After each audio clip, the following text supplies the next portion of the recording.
الحمد لله رب العالمين حق حمده والصلاة والسلام على خير خلقه محمد وعلى آله وصحبه أجمعين. سڵاوی خوای گەورەتان لەبێت بینەرانی بەڕێز و خۆشەویست. خۆشحاڵم لە ئاڵقەیەکی نوێی بەرنامەی بەهاری دڵان ڕاستەوخۆ بە خزمەتتان گەیشتینەوە. بەرنامەکەمان تایبەتە بە جوان خوێندنەوە و ڕاست خوێندنەوەی قورئانی پیرۆز. خۆشەویستان، سەرەتای بەرنامەکەمان بە فەرمودەیەکی پێغەمبەری خوا صلی الله علیه وسلم دەست پێ دەکەین لەسەر گرنگی و پاداشتی قورئان خوێندنەوە. پێغەمبەری خوا صلی الله علیه وسلم لە فەرمودەیەکا دەفەرمێت هەر کەسێک یەک پیت لە قورئان بخوێنێتەوە ئەوە پاداشتێکی بۆ دەنووسرێت و یەک پاداشتیش بەرامبەر بە 10 ئەجر و پاداشتە. و پێغەمبەری خوا صلی الله علیه وسلم زیاتر بۆمان ڕوونەکاتەوە کە فەرمێت ناڵێم ئەلیف لام میم حرفێکە، بەڵکو ئەلیف حرفێکە و لام حرفێکە و میم حرفێکە. کەواتە لە کاتی خوێندنەوەی قورئانی پیرۆزە ئەگەر ئێمە تەنها ئایەتی ئەلیف لام میم بخوێنینەوە 30 خێر و پاداشتمان دەست ئەکەوێ، چ جای بەوەی کە بەردەوام بین لەسەر خوێندنەوەی قورئانی پیرۆز کە پێغەمبەری خوا صلی الله علیه وسلم لەم فەرمودەیەدا زۆر هانمان دەیات کەوا گرنگی بە خوێندنەوەی قورئانی پیرۆز بدەین. بۆیە خوێندنەوەی قورئانی پیرۆز ئەم فەرمودەیە ئەتوانین ئەوەی لێ تێبگەین کە پەلە نەکەین لە خوێندنەوەیە. ئێمە پەلە نەکەین لەوەی کە لاپەڕێک بخوێننەوە یاخود بە خێرایینی و جوزء بخوێنەوە یاخود جوزئێک بخوێنینەوە، چونکە پاداشتەکەی ئەوەندە گەورەیە کە ئێمە بە تەنها پیتێک خێرمان دەست ئەکەوێت و هانمانەیەت کە قورئان لەسەر خۆ بخوێنینەوە بۆ ئەوەی کە ئێمە لە ماناکەی و تەدەبوری پێ بکەین و لێی تێ بگەین. بەڵێ خۆشەویستان، وەکو سەرەتای بەرنامەکە ئێمە بە فەرمودەیەک دەست پێکەین هەمیشە و ئەوەی کە پەیوەست بێ بە بابەتی تەجویدیە و ئینشاءڵڵا شتێکی کورد باس ئەکەین و ناتوانین لەم بەرنامەیەدا بە خێرایی هەموو شتەکانی تەجوید باس بکەین، بەڵام ئەوەی کە گرنگ بێ بۆ ئێمەی قورئان خوێن کۆمەڵێک بنەمایە لە زانستی تەجویددا کە ئێمە پابەندی ببین. خۆشەویستان، ئێمە کاتێک کە قورئانی پیرۆز ئەخوێنینەوە بە ئیستیعاذە و بە بەسمەلە دەست پێ ئەکەین.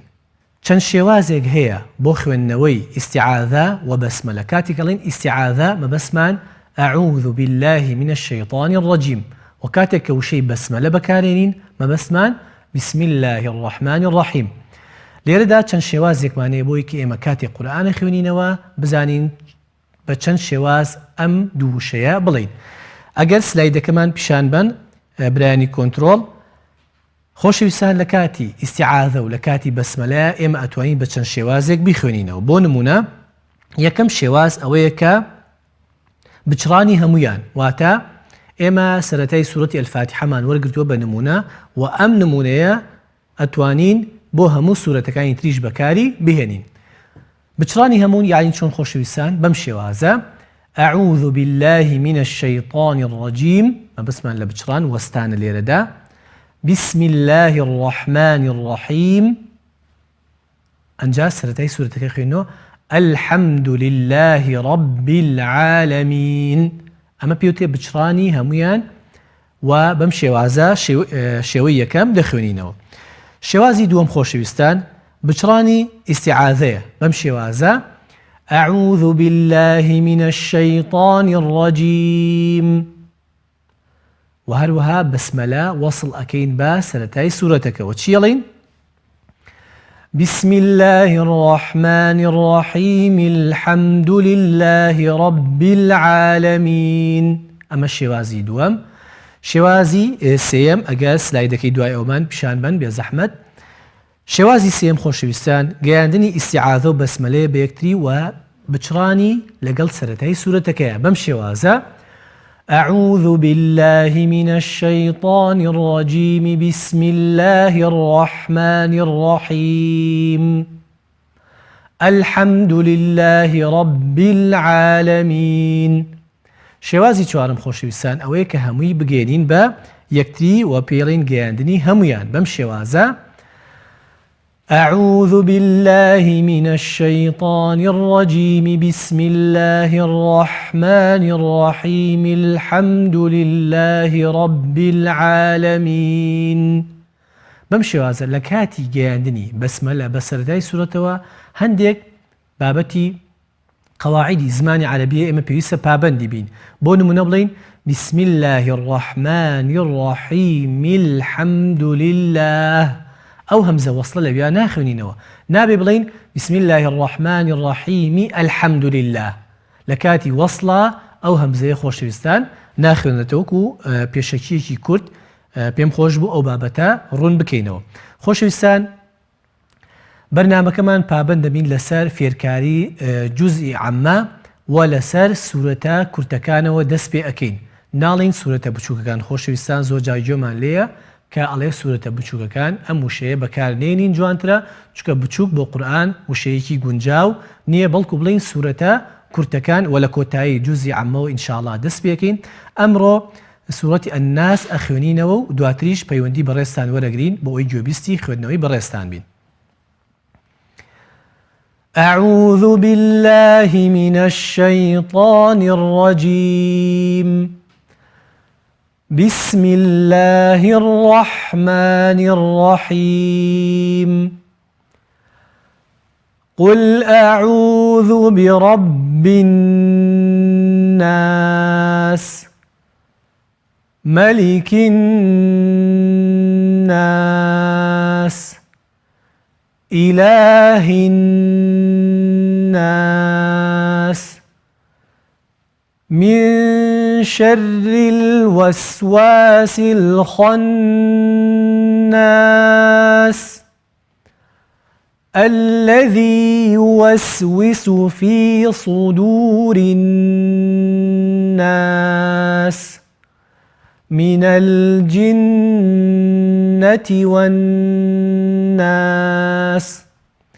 بەڵێ خۆشەویستان سوورەتەکەمان خوێندەوە کاتێک کە سەرەتا دەست پێکەین بسم الله الرحمن الرحیم دەست پێکەین و لە بەرنامەی ڕابردووە ڕوونکردنەوەماندا لەسەر شێوازی خوێندنەوەی بسم الله الرحمن الرحیم یعنی لەسەر ئاەتی یەکەم خۆشەویستان کاتێک کە وشەی قول ئەخوێنینەوە ئاگامان لێبێت کە هەندێک جوان خوێندنەوە هەیە و هەندێک سیفاتی پیت هەیە ئێمە پێویستە پابەندی بین بۆ ئەوەی کە خوێندنەوەکەمان جوانتر بێت و بۆ ئەوەی بەدەربێت لە هەڵەی شاراوە.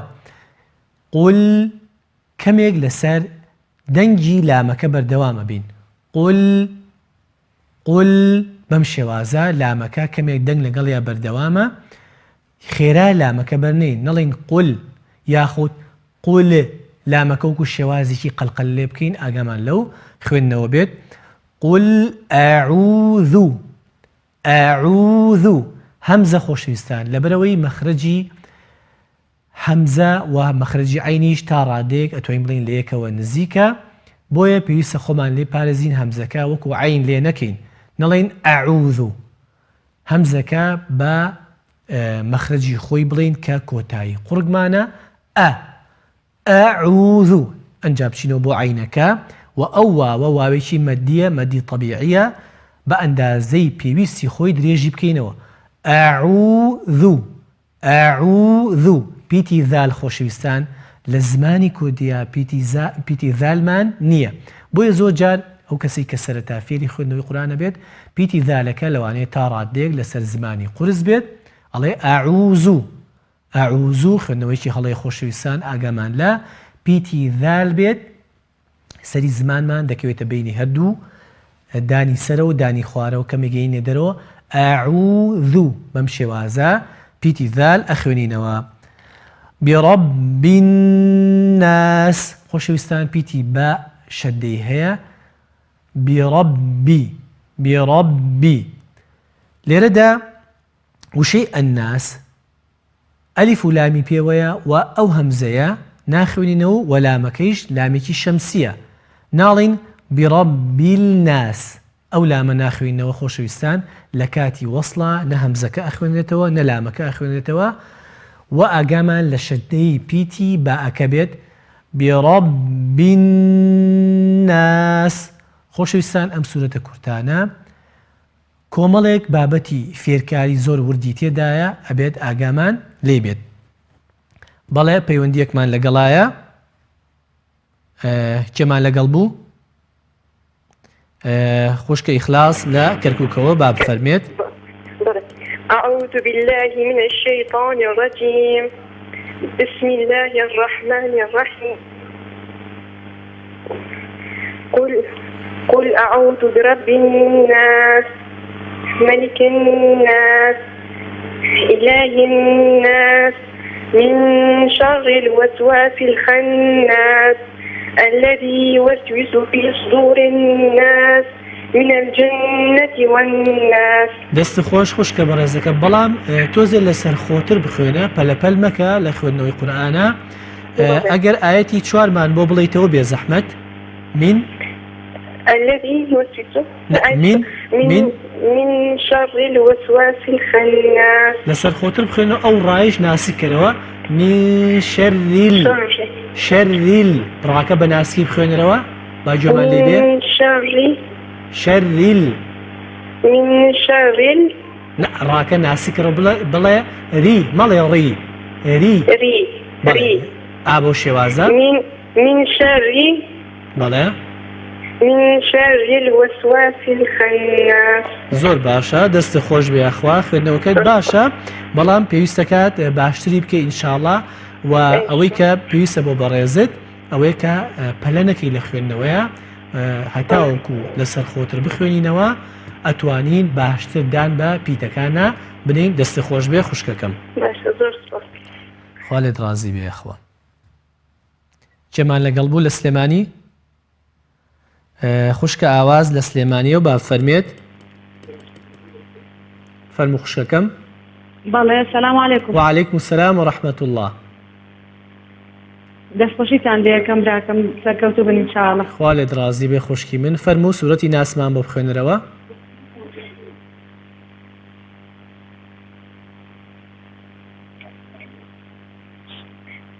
أعوذ بالله من الشيطان الرجيم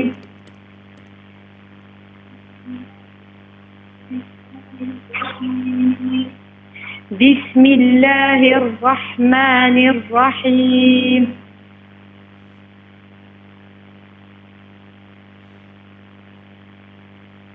قل أعوذ برب الناس ملك الناس إله الناس من شر الوسواس الخناس الذي يوسوس في صدور الناس من الجنة والناس.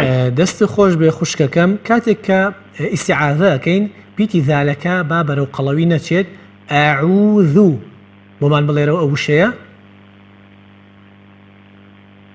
أعوذ.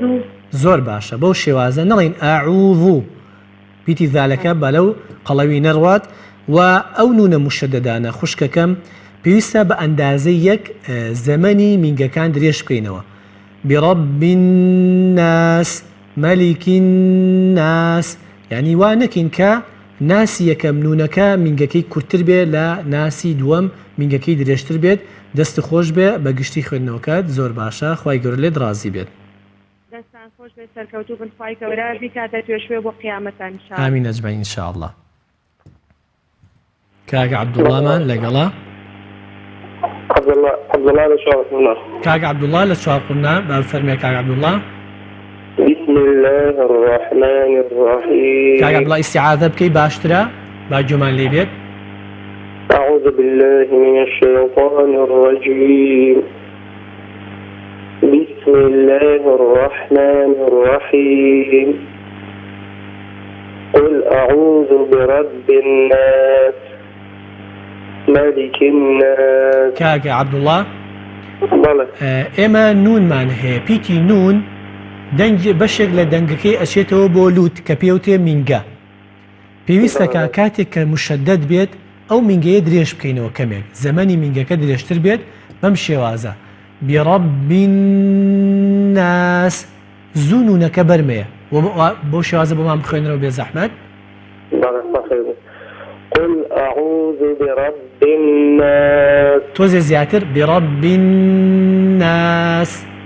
برب الناس. زونونەکە بەرمەیە بزانام لە ئاەتی دووەمە ملك الناس تۆزێ زیاتری بکە ملك الناس بەڵێ إله الناس من شر الوسواس الخناس الذي يوسوس في صدور الناس من الجنة والناس دەست خۆش بێ بە گشتی باش خوێندنەوە کردووە لە کۆتایی سوورەتەکەیشدا توانیت تا ڕادێک زەمەنی میلگەکان درێژ بکەیتەوە خی گەورە پاداشتی خێرت باتەوە دەستە خۆش بێ وعافية المسلمين لله إن شاء الله. بەڵێ خۆشەویستان کاکارۆ لە سلێمانی با فەرمێت بەڵێ مامۆستا کاکە کارۆگیان تەمەنت چەنە؟ 11 ساڵ 11 ساڵی دەست خۆش بێ یاخوا یاڵا سوورەتی ناسمان بۆ بخوێنەرەوە أعوذ بالله من الشيطان الرجيم بسم الله الرحمن الرحيم قل أعوذ برب الناس ملك الناس إله الناس من شر الوسواس الخناس الذي يوسوس في صدور الناس من الجنة والناس. کارۆگیان لە پۆلی پێنجیت؟ شش. لە پۆلی شەشیت زۆر چاکە ئەی لە کوێ قورئان فێر بوویت؟ لە نووری حکمە و لە ئیقرا.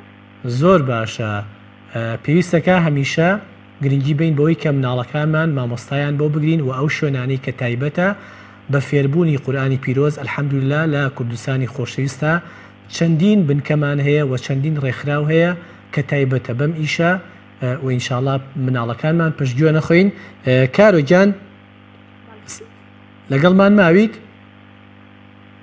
دەست خۆش بێ دیارە لەگەڵمان نەماوە پەیوەندیەکەی خوێندنەوەکەی باشە بەڵام پێویست دەکات باشتری بکە ئینشاءڵڵا مادەم مناڵە زووتر باشتر فێر ئەبێت.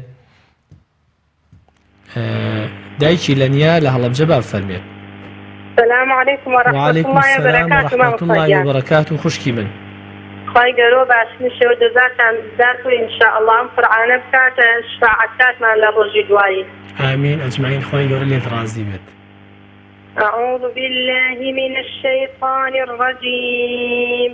بسم الله الرحمن الرحيم.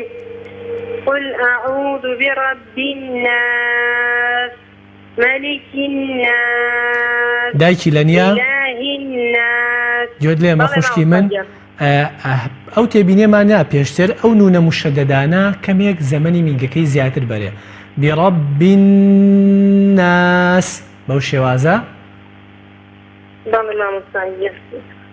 قل أعوذ برب الناس ملك الناس إله الناس من شر الوسواس الخناس. ئەو لامە مەجوڵێنێ مەڵێ خوشکی من شر الوسواس الخناس ئەو لامە ساکینانە من شر الوسواس الخناس بەڵێ الذي يوسوس في صدور الناس من الجنة والناس. زۆر باشە وعليكم السلام دەستی خۆش بێ خوشکەکەم خوا لێت ڕازی بێ یاخوا. کاکە سامی لە ڕانیە با فەرمێت. أعوذ بالله من الشيطان الرجيم. بسم الله الرحمن الرحيم. قل أعوذ برب الناس. کاکە سامی بلى. بسم الله الرحمن الرحيم مان بۆ بڵێرەوە. بسم الله الرحمن الرحيم. ئەو ڕەحیمە ئاگاد لەو حایە بێنووی کە بەعین مەڵێ ڕەعیم. بسم الله الرحمن الرحيم. يلا بمان بڵێرەوە. بسم الله الرحمن الرحيم. باشە باشترت کرد ئەبێ ئینشاءڵڵا ڕاهێنانی زیاتر بکەی لەسەری بەڵێ.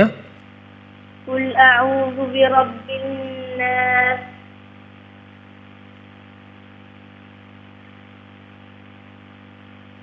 كاك سامي ملك الناس باشا إله الناس من شر الوسواس الخناس. ئەو ڕایە بە ناسکی بخوێنەوە کاکە سامی من شەریل مەڵێ من شەڕیل شەڕینە شەریل ئەوە بۆ شێوازە ڕاکە بە ناسکی بخوێنەرەوە. بەڵێ.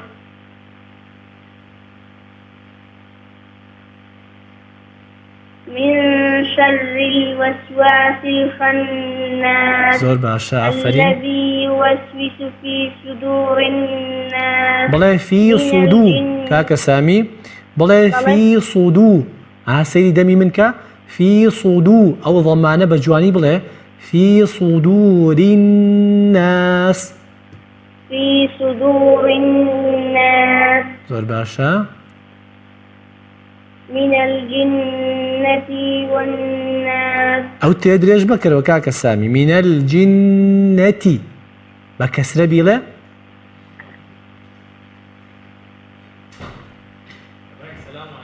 کاکە من سامی الجنة والناس. زۆر باشە دەستی خۆش بێت. قورئانە خوێنی لای مامۆستا کاکە سامی؟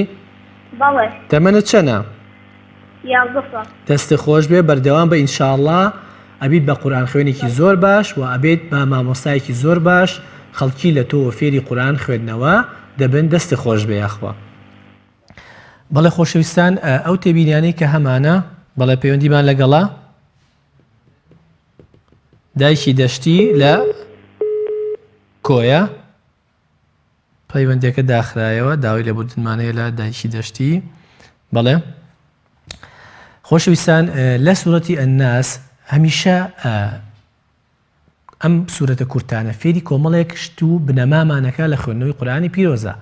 نونی مشەدەد خۆشەویستان ئەنناس بەم شێوازە یەکسەر بەرینەی نەڵێن ئەنناس ئەنناس ئەمە شەدەکەمان وتووە نونەکەیشمان وتووە. بەڵام ئەوەی کە هەڵەیە لێرەیە زەمەنی مینگەکەیە کە پێویستە ئێمە گرنگی پێ بدەین چونکە ئەو نونە مشەدەدا لە سەرجەم ئاەتەکانە دووبارە بۆتەوە و پێویستە زەمەنەکانی بە ئەندازەی یەکتری بێت. ئەم زەمەنە چۆن فێرەبین لە خزمەتی مامۆستایە فێرەبین کە زەمەنی مینگەکانمان کورتە یاخود درێژە و بە ئەندازی خۆی نابێت زیادە ڕۆیشی تیا بکەین و نابێت کەمتر خەمیشی تیا بکەین. بۆ نمونە برب الناس ئەمە وتنە ڕاستەکەیە. ئەگەر وتمان برب الناس هەڵەیە. ئەگەر وتیشمان برب الناس ئەمیژەر هەڵەیە چکە زیادە ڕۆیمان کردووە لە وتنی مینگەکەیە ئاگامان لەو حاڵەتە بێت. خۆشویستان کاتێکە لەسەر مەدی عاریض ئەوەستین ئەتوانین بە 2 بە 4 بە 6 بوەستین. ئەنناس ئەو مەدە ئەو ئەلیفە مەدێکی طبیعیە خۆی ئەگەر بڕۆین بەڵام کە وەستین ئەبێ بە مەدی عاریض لیسکون واتە سکوونی توش هاتە سکوونەکە ئەسڵی و بنچینەی نییە. ئەتوانین بە 2 بوەستین ئەنناس مەبەستمان لە ئەلیفەکەیە و ئەتوانین بە 4 بوەستین ئەنناس و ئەتوانین بە 6 بوەستین ئەنناس بەم شێوازە. بەڵام لە کاتی خوێندنەوەمان لەو کاتەیە بە چەند وەستین ئاەتەکانی تریش بە هەمان شێوە بوەستین.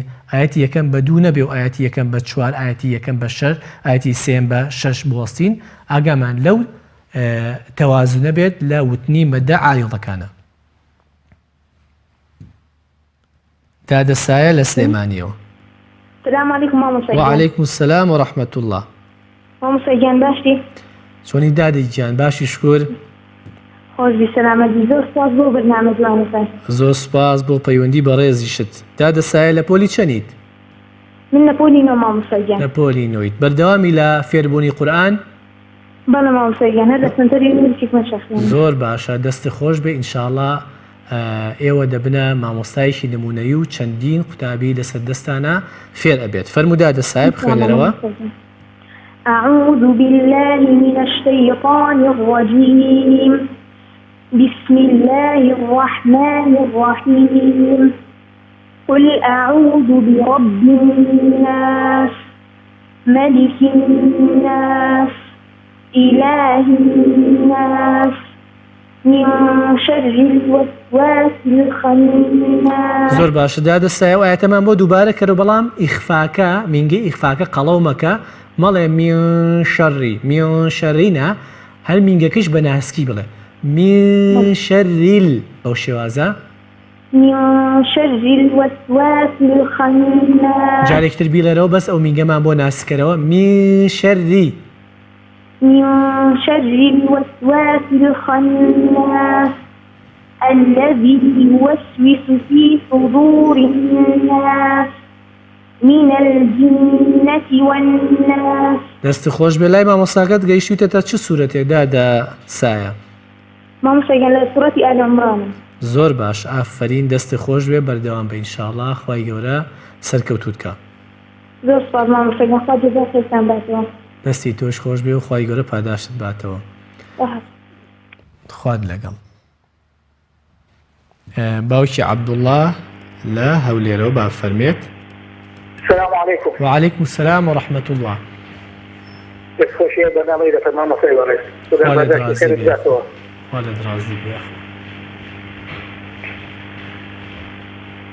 أعوذ بالله من الشيطان الرجيم. بسم الله الرحمن الرحيم.